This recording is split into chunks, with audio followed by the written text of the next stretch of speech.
우리 이 시간에는 추수감사절입니다. 하나님께서 베푸신 은혜를 기억하라. 하나님께서 베푸신 은혜를 기억하라는 제목으로 우리 추수감사절, 우리 주일 오전 예배 말씀 전하도록 하겠습니다. 달력 보면은요, 지금 11월 오늘이 셋째 주예요. 오늘 11월 셋째 주인데요. 조그맣게 빨간 글씨로 추수감사절 이게 써 있어요. 성경 보다가 추수감사절이라는 절기 보신 적 있으십니까? 성경에는 뭐 절기는 많은데 추수감사절이라고 써 있는 절기는 없어요. 그러면 이 시간에는 우리 추수감사절 많이 들어보셨잖아요. 그리고 교회 안 다니시는 분들도 교회 절기 중에서 아는 절기들은 많아요. 뭐 알까요? 뭐 성탄절도 알고 성탄절 알고 뭐 부활절 알고 뭐 추수감사절도 좀 아시는 분들이 있는 것 같아요. 그래서 추수감사절이란 절기가 어떻게 생기게 되었는지 추수감사절의 유래. 추수감사절은 성경에 안 나오는데 그런데 성경의 절기하고 부합되는 절기예요, 이게. 어떻게 연결이 되는지. 그리고 가장 중요한 것. 우리는 신앙의 열매를 맺어야 하는데 열매를 잘 맺고 있는지, 그리고 우리는 또 무엇을 추수해야 되는지에 대해서 말씀을 한번 나누도록 하겠습니다. 첫 번째로 추수감사절 유래입니다. 추수감사절 유래. 추수감사절을 처음 드린 사람들은 청교도들이에요. 청교도들이 누구냐면은 신앙적으로 청교도들 하면은 이제 영국에서 이제 탄생을 했어요. 성경대로 믿고 성경대로 살고 성경대로 예배하기 원하는 그 신앙인들이었습니다. 앞에 보셔야지 좀 이해가 되세요. 지금 말씀은. 앞에 화면이 있으니까 화면 보십시오. 루터의 종교개혁. 그 종교개혁 많이 들어보죠. 루터가 종교개혁했다. 뭐 칼빈도 종교개혁. 칼빈 아십니까? 칼빈? 칼빈이 이거 아니에요. 이거 칼빈 소총 그런 거 아니에요. 칼빈의 종교개혁이 있는데 로마 카톨릭으로 인해서 변질되었어요. 여기서 순수 신앙을 지켜내고자 우리 막 개혁한다고 그러잖아요. 종교개혁이에요. 종교개혁. 그래서 루터의 종교개혁, 칼빈의 종교개혁, 이런 종교개혁들이 있었습니다. 가장 먼저 루터의 종교개혁. 독일 종교개혁은 1517년 마틴 루터가 독일의 비텐바르크 성당 문에다가 99개의 카톨릭에 대한 이거 잘못된 거에 대한 방만문을 못으로 박아서 크게 붙여버렸어요. 엄청난 일이었죠. 카톨릭의 거대 세력에 맞서서 95개의 반박문을 이게 딱 붙였습니다. 그 뒤에 한 20년 정도 흐른 다음에 스위스 제네바에서 존 칼빈이 종교개혁이 일어났어요. 그래서 스위스의 제네바, 그 종교개혁이 일어났잖아요. 그래서 신학대학원 이름 중에서 제네바 신학대학원 대학교도 있어요. 제네바라는 이름이 이제 붙였죠. 영국에서는 16세기 영국의 왕 헨리 8세가 카톨릭의 교황권 권위에 벗어나서 종교개혁을 일으켜서 영국 국교회라는 걸 세웁니다. 카톨릭의 대항에서 나와서 영국 국교회를 세웠는데 뭐가 문제냐면은 겉모양은 카톨릭에서 영국 국교회로 바뀌었어요. 그런데 신앙개혁이 제대로 이루어지지 못합니다. 그래서 이름은 영국 국교회인데 예배 방식이나 교회 제도나 뭐 카톨릭인 거예요. 그냥 간판만 바꿨어요. 카톨릭. 그리고 정치하고도 막 타협하게 되고 이게 순수 신앙이 아닌 거죠. 그래서 우리는 정치와 타협하지 않겠다. 예전 카톨릭의 그 습성들을 다 벗어버리고 오직 성경, 하나님 말씀대로 신앙생활하고 예배하겠다라고 생겨난 순수 신앙의 혈통이 청교도예요. 영국 국교회들이 청교도들을 압박했어요. 우리말을 안 듣는단 말이야. 막 압박하죠. 그래서 청교도 안에서 두 부류가 생깁니다. 청교도 두 부류인데 하나는 우리가 영국 국교회 안에서 개혁하자. 온건파 청교도. 그리고 아니다. 영국 국교회도 안 된다. 우리 완전히 분리해서 독립된 교회를 세워나가야 된다. 분립파 청교도. 그러니까 온건파 청교도, 분리파 청교도가 나누게 됩니다. 그래서 억압받던 분리파 청교도들이 먼저 종교의 자유가 보장되는 어디로 갔을까요? 미국으로 안 갔어요, 처음에. 미국으로 안 가고 네덜란드로 갑니다. 네덜란드. 그나마 종교의 자유가 보장이 됐대요. 그래서 네덜란드로 갔는데 적응을 못 하는 거예요. 언어도 다르고 뭐 여러 가지 막 하나도 이게 힘들어요. 뭐 종교적, 뭐 경제적인 어려움도 있고 문화적인 장벽도 있고 그래서 그들이 생각했던 신앙의 공동체를 세우지 못합니다. 그래서 방향을 전환해서 우리가 많이 들었던 1620년 메이플라워호를 타고서 신대륙으로 가게 되는데 그곳이 미국이에요. 그래서 1920년 처음에 남녀노소 해가지고 한 102명 정도 청교도인들이 메이플라워호를 타고서 미국을 향해서 떠나게 돼요. 미국을 향해서. 그래서 미국에 도착하는데 66일이나 걸렸대요. 66일. 지금은 얼마면 도착하나요? 하루도 안 걸릴 거 아니에요. 비행기 타고 가니까는 그래도 뭐 24시간 안에 못 가는 나라들은 없잖아요. 다 갑니다. 이렇게. 미국에 도착했습니다. 미국에 도착해서 첫 겨울을 맞게 되는데 아주 그냥 낯선 땅에 왔잖아요. 추위가 있어요. 질병도 있어요. 식량 부족이 있어요. 102명이 갔는데 그중에서 첫 해 겨울을 넘기지 못하고 45명, 45명이 죽습니다. 겨울 나지 못하고 죽어요. 그러니까 거의 반 정도가 죽었으니까는 이게 얼마나 혹독한 시련이겠습니까? 그 배를 타고서 66일이나 갔대요. 제가 예전에는 그 멀미를 안 했거든요. 멀미를 안 했는데 이번에 우리 총회에서 배를 잠깐 탔는데 멀미가 좀 나더라고요. 멀미가. 몸이 약해졌나 봐요. 예전에 군대 갈 때 백령도 들어갈 때도 막 배 타고 막 흔들리고 그러면은 막 기분이 좋았어요. 야, 바다에 떠 있구나 막. 근데 지금은 이게 막 흔들리고 그러니까는 배 타도 한번 이게 막 멀미가 났었고 2층 버스 있잖아요. 2층 버스에서 2층에 타고 싶어서 탔는데 이게 막 멀미가 나는 거예요, 이게. 그래서 이게 몸이 66일이었대요. 66일 동안. 막 난리가 났겠죠. 지금 같은 배 아니잖아요. 바람 불어서 이동하니까 얼마나 막 출렁출렁 하겠어요. 그러니까 정확한 통계 숫자는 모르겠는데 102명이 갔는데 도착할 때도 102명이었대요. 왜 사망자가 있었는데 102명이었어요. 어떻게 사망자가 있었는데 102명이 될까요? 한 명이 죽었는데 한 명이 이렇게 태어났대요. 아기가 거기서. 그래서 102명이 됐다고 합니다. 어쨌든 첫 겨울을 나지 못하고 45명이 죽었으니까 얼마나 치열한 생존이었잖아요. 이건 생존. 이사 가가지고 좋아하는 그 정도가 아니었던 거예요. 새로운 땅에 대한 개척이에요. 개척. 이거는 완전히 정말 개척이죠. 그래서 미국의 개척자 정신이 엄청나게 강하잖아요. 황무지를 다 일군 거잖아요. 그냥 목숨을 걸고서. 농사를 했는데 토양도 몰라요. 기후도 몰라요. 사람은 막 죽어요. 질병이 있어요. 첫해 농사를 막 망쳤다고 그래요. 그런데 이때 하나님께서 원주민 한 명을 보내주는데 이 원주민 이름이 스칸토예요. 근데 이 인디언 원주민이 영어를 할 줄 안돼요. 영어를 어떻게 할 줄 알까요?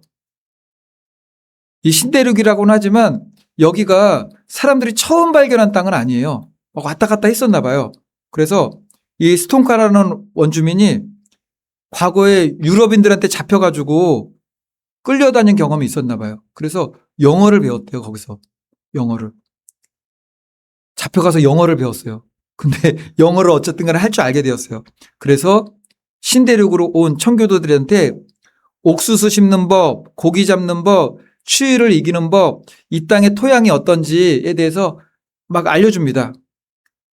그래서 청교도들이 이 원주민의 도움을 받아서 농사를 하게 되고 농사가 성공을 해요.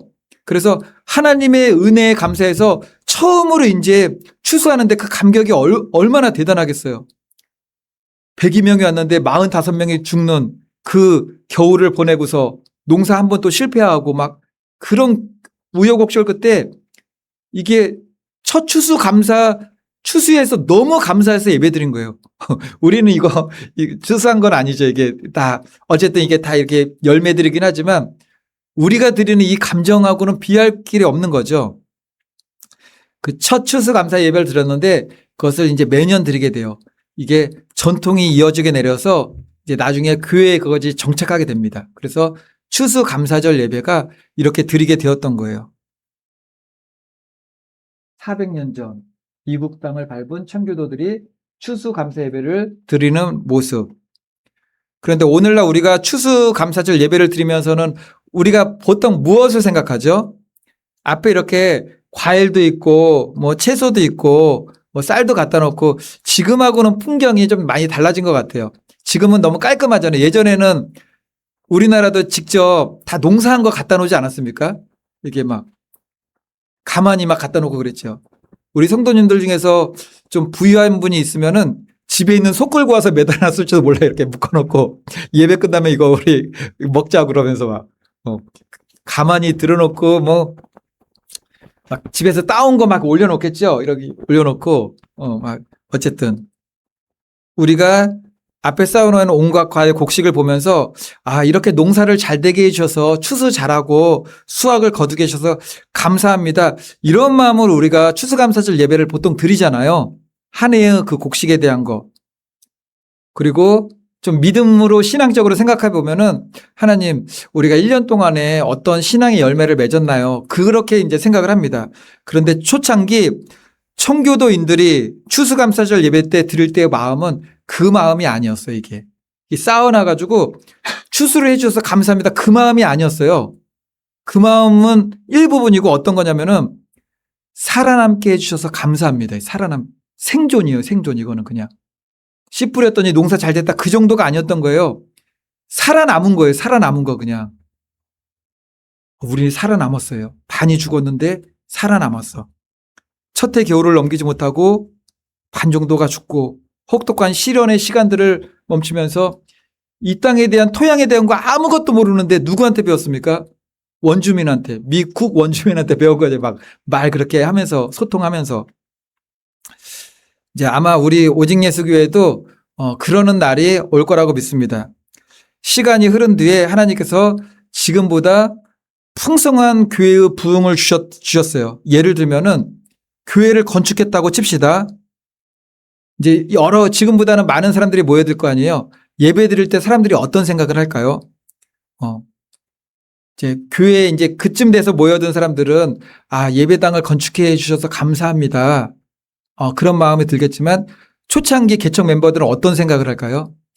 하나님 지금까지 살아남게 해주셔서 감사합니다. 그걸 드리는 거예요. 그렇게 그냥. 1년에 교회들이 2년을 못 버티는 교회들이 50%가 넘는데요. 살아남지 못하는 거죠. 지금 시대에서는. 예전하고는 많이 다른 거죠. 저는 버티지를 못하는 거죠.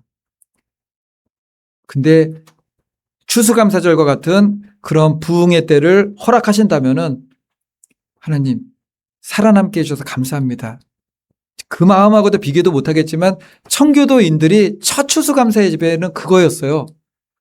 그 예배 드리면서 막 함께 왔던 사람들이 얼굴이 막 떠오르지 않았겠습니까? 여기 이 자리에서 같이 예배 드렸으면 너무 좋았을 텐데 먼저 하나님 나라 갔네. 그들 떠오르면서 이걸 보면서 야, 우리가 이걸 할 때 원주민하고 말도 잘 안 통하는데 막 배워가면서 손짓 발짓하면서 그 친구가 우리한테 이걸 또 가르쳐 줬지. 이 땅에서 나지도 않을 것 같았는데 하나님 이런 곡식을 소출하게 해주시다니 그런 감사함 가운데 예배를 드렸다라는 겁니다. 생존에 대한 문제였죠. 생존에 대한 문제. 이제 오늘날 청교도인들은 우리가 알고 있는 장로교 사람들이 아니에요. 감리교 사람들도 아니고요. 성결교 사람들도 아닙니다.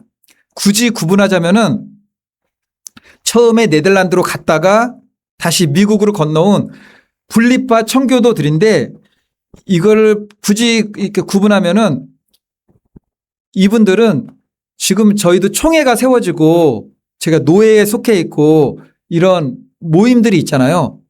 처음 청교도인들은 교회 독립이에요. 교회 독립. 자치적으로 교회 독립이에요. 근데 우리나라에도 그런 교회 분파가 좀 있습니다.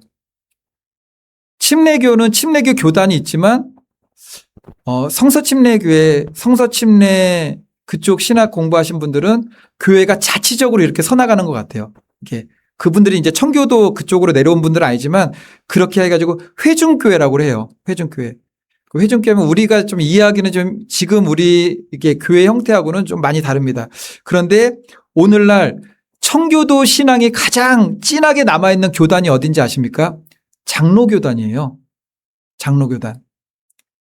그 장로교단에서 합동하고 통합 측이 있어요. 그러니까 보수하고 진보 쪽이 있죠. 그러니까 명성교회 그런 데는 아니에요. 그런 데는 아니고요. 왜 지금 장로교 교단에 청교도 신앙이 많이 남아 있느냐면은 처음에 청교도들이 영국에서 국교회를 만들면서 국교회에서 개혁을 할 때 어디가 이게 뿌리가 됐냐면은 종교개혁의 뿌리가 어디죠? 루터의 종교개혁, 칼빈의 종교개혁. 장로교를 만든 사람이 누군지 아십니까? 칼빈이에요. 존 칼빈. 그래서 거기에 뿌리를 두고 했기 때문에 장로교 신앙에 청교도가 깊이 들어가 있어요. 어찌되었든 우리나라로 치면은 합동 교단 중에서 고신, 합신, 다른 데도 이런 청교도 신앙은 이야기를 해요. 근데 깊이 배어 있는 신앙. 저희 오직 예수교에 속해 있는 그 예장총회도 우리 그 교단마다 정관이 다 있어요. 그 교단 총회 법이라고 하죠. 법이 있는데 거기 뭐라고 써 있냐면은 본회는 오직 성경과 웨스트민스터 신앙 고백. 저희 한번 공부했었죠. 소요일에 대해서. 본회는 오직 성경과 웨스트민스터 신앙 고백에 기초한 개혁주의 신앙과 개혁주의 신앙은 한마디로 저거예요. 천주교에 대해서 반대해서 개혁한 거잖아요. 개혁주의 신앙이라고 그래요. 개혁주의 신앙과 청교도적 신앙에 따라 성경 교리를 수호하고 보존하며 이런 내용으로 설명이 돼 있어요. 그러니까 장로교 신앙이 웨스트민스터 신앙 고백, 기초한 개혁주의, 청교도적 신앙, 이게 장로교의 기초가 되는 뿌리 같은 신앙 고백입니다. 그래서 현재 전 세계 교회가 드리는 추수감사절 예배의 유래는 오직 예수, 오직 성경, 오직 믿음을 지키려는 청교도들이 미국 와서 농사하여서 첫 추수한 곡식과 과일들로 이렇게 하나님 앞에 감사 예배를 드렸던 살아남게 해주셔서 감사합니다. 이렇게 간절히 드렸던 예배로부터 그 유래가 되었다라는 거죠. 두 번째로 우리가 한번 살펴볼 것은 그렇다면은 추수감사절 예배는 성경에 없는가? 성경에 있는 걸 갖다 예배 드린 건 아니지만 추수감사절 예배는 성경의 절기들 가운데 딱 들어맞는 부합되는 절기들이 있어요. 초실절, 칠칠절, 우리가 좀 어렵지만 장막절, 이런 추수하는 절기들하고 부합이 됩니다. 구약시대 절기들을 보면은 오늘 우리가 드리는 추수감사절 같은 절기들이 있어요. 초실절 많이 들어보셨죠? 초실절. 곡식의 첫 열매가 아주 그냥 첫 열매. 그리고 모든 추수한 수확을 주신 것을 고백하는 이게 절기들이 있고, 이제 초실절 예배. 그 다음에 추수 후에 드리는 오순절이에요. 오순절. 우리는 오순절 하면 보통 뭐 생각하죠? 성령강림절 생각하잖아요. 성령강림절. 근데 구약에는 성령강림절 그게 아니고요. 구약에 나오는 절기에서 오순절은 보리, 밀, 수확이 끝난 뒤 드리는 절기예요. 그러니까 한 해 동안에 베풀어 주신 것에 대해서 수확하게 해주시면 감사합니다. 오순절이에요. 그래서 우리가 보통 주님 다시 오심에 대해서 절규하고 연관지어서 생각할 때 나팔절을 많이 생각하거든요. 우리 주님께서 나팔절 때 오실 수 있다라고. 이거는 학설이에요. 학설. 꼭 이건 진리는 아닙니다. 꼭 그렇다라고는 할 수는 없어요. 나팔절을 많이 생각하는데 오순절이 무슨 절기라고 그랬죠? 추수하는 절기예요. 추수하는 절기. 그래서 주님 다시 오심에 대해서 오순절날 우리는 성령 강림절만 생각하지만 오순절날 주님께서 우리를 추수하는 거잖아요. 오순절날 그런 주님 오심에 대한 사건이 일어날 수도 있다라고 성경적으로도 우리가 해석을 할 수 있다라는 겁니다. 그리고 그 다음에는 수확한 거 전부 다 창고에 다 드리는 거예요. 완전히. 장막절. 이렇게 성경에 나오는 절기들을 연결하여서 현대 추수감사절 예배 드리는 것은 지극히 성경적이다라는 거죠. 성경적이다. 동일하다. 이제 끝으로 세 번째 살펴볼 것은 추수감사절은 성도와 교회의 신앙의 열매를 점검하는 날이 되어야 한다라는 겁니다. 우리의 추수감사절에서 가장 중요한 거는 신앙 점검이에요. 어떤 점검이죠? 1년에 한 번씩 추수감사절 예배를 드리니까는 나는 어떤 신앙의 열매를 맺었는가에 대한 거죠. 도시교회들은 내 손으로 농사한 것들은 사실 없어요. 이것도 그래도 이게 소출이라고 볼 수가 있는 거죠. 우리가 다른 분야에서 일해가지고 이렇게 얻은 것들이 있으니까. 전 세계 모든 교회가 그렇지만 오늘날 추수감사절 예배는 다시 오시마 약속하신 그리스도의 재림이 가까운 이 시대에 하늘나라 곳간에 추수될 성도들의 신앙을 점검하는 시대가 된다라는 겁니다. 추수예요, 추수. 그리고 세상에 아직 추수할 백성들이 많아요.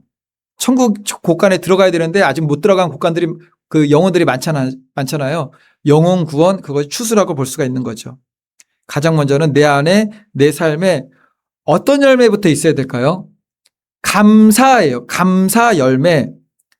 성도에게 있어서 감사는 마음의 감정이 아닙니다. 감사합니다. 고맙습니다. 너무 기쁜 일. 감정이 아니라 이건 열매예요. 열매. 삶의 열매. 감사라고 하면은 무조건 감사해야 됩니다. 묻지도 따지지도 말고 감사해야 됩니다. 라고 하게 되지만 묻지도 따지도 않고 감사하면 그건 억지 감사예요. 그냥. 뭘 알고 감사해야죠. 성도의 감사는 그렇다고 상황이 좋고 형편이 좋아서 감사하는 게 아닙니다. 성도의 감사는 선하시고 공의로우신 모든 것을 합력하여서 나에게 가장 좋은 길로 인도하시는 하나님의 절대 주권을 신뢰하기 때문에 감사할 수 있는 거예요. 우리의 모든 영역에서 하나님의 절대 주권 가운데 그것을 믿고 신뢰하니까 감사할 수 있다라는 거죠. 이유를 모르지만 감사할 수 있어요. 이유를 모르는데 어떻게 감사해요? 내가 지금 가는 이 길이 어떤 길인지 모르지만 하나님께서 나에 대한 섭리가 있으셔. 그리고 하나님은 나를 가장 좋은 길로만 내 믿음이 천국에 이르기 위해서 가장 좋은 길로만 인도하시고 섭리하시는 그 주권을 가지신 하나님이셔라는 것을 믿고 신뢰하면은 어떤 형편에서도 감사할 수 있다라는 겁니다. 사람이 감사가 사라지는 순간 마음이 엄청 메말라져요. 강팍해져요. 감사가 사라지면 마음이 메마르고 강팍해집니다. 그리고 절대적 감사가 사라지면은 환경 중심으로 우리의 신앙이 변해요. 환경 중심 신앙이 뭐죠? 환경이 좋아지면, 형편이 좋아지면, 내 마음이 흡족하면 감사하다가 그렇지 않으면은 감사가 싹 사라져 버리는 거죠. 청교도들이 감사는 어떤 감사였습니까? 환경에 대한 감사가 아니에요. 풍성한 소출, 우리가 생각하는 그런 게 아니에요. 이분들은 생존이었어요. 생존하게 하셔서 감사합니다. 하나님의 절대 주권 가운데 우리를 지키심에 대해서 감사합니다. 이제 오늘 추수감사절입니다. 나에게 어떤 열매가 있는지 돌아봐야 됩니다. 가장 먼저 나는 항상 감사했는가? 내가 감사하는 그 근원은 하나님을 붙들므로 말미암아 감사했는가? 그리고 우리 교회도 이제 볼 때 이제 영혼 구원에 대한 열매도 있어야 되는 거죠. 그리고 순종의 열매, 믿음의 열매. 오늘은 이웃사랑 실천 노숙인 섬김 사역이 있는 날입니다. 사랑과 하나님 사랑과 이웃사랑 실천을 나눔하는 이것도 열매죠. 우리 믿음으로 행하게 되니까는 이제 말씀의 결론입니다. 영국의 청교도들로부터 시작된 추수감사절의 유래와 추수감사절이 성경에 추수하는 절기들과 일치하는 부합되는 절기이다. 무엇보다 예수 그리스도의 다시 오심에 우리는 하늘나라 곳간에 추수되어야 됩니다. 그런 열매 맺는 신앙으로 우리가 살아가고 있는가를 점검해야 된다라는 거죠. 바라기는 저와 우리 오직 예수교회 성도님들 모두 날마다 하나님께서 우리를 지켜주심에 감사합니다. 인도해 주심에 감사합니다. 하나님이 나를 사랑하시고 우리들 개인에 대한 계획과 섭리와 주권이 있음을 감사드립니다. 천국 가는 그날까지 나와 함께 하실 것을 약속하시니 감사합니다. 이 믿음 가운데 날마다 승리하시는 저와 우리 오직 예수교회 성도님들 되시기를 예수님의 이름으로 축원을 드리겠습니다.